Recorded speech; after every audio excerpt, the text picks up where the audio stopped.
జీవిని కాపాడదాం.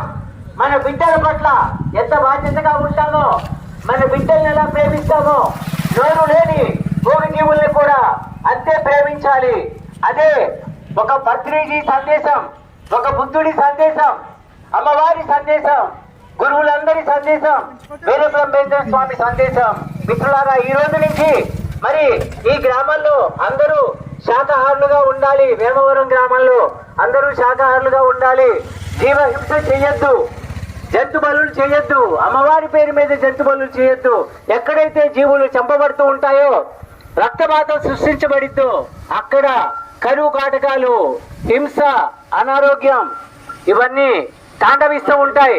మన గ్రామం బాగుండాలంటే, సుభిక్షంగా ఉండాలంటే, పంటలు బాగా పండాలంటే జీవహింస విడనాడదాం, జంతువుల్ని చంపడం మానివేద్దాం.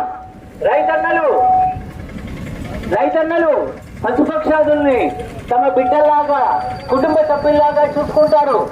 మరి అవి పెరిగి పెద్దయ్యాక మరి వాటిని చంపి తింటే ఆ పాపం ఆ రైతన్నదే కదా. ఆ నష్టం జీవహింస మానుకో, ఓ మనిషి మేలుకో, జీవహింస మానుకో, అహింస పరమో ధర్మః, అహింస. పరమో ధర్మః. గాంధీ గారు అహింసా గీతం ఆలపిస్తారు. మిత్రులారా, ఈరోజు మన వేమవరం గ్రామంలోని లక్ష్మీ కోవిద పుట్టినరోజు సందర్భంగా లక్ష్మీ గౌరీ కోవిద అంట. ఎక్కడ కట్ చేసే పని లేదు, తగ్గేదే లేదు.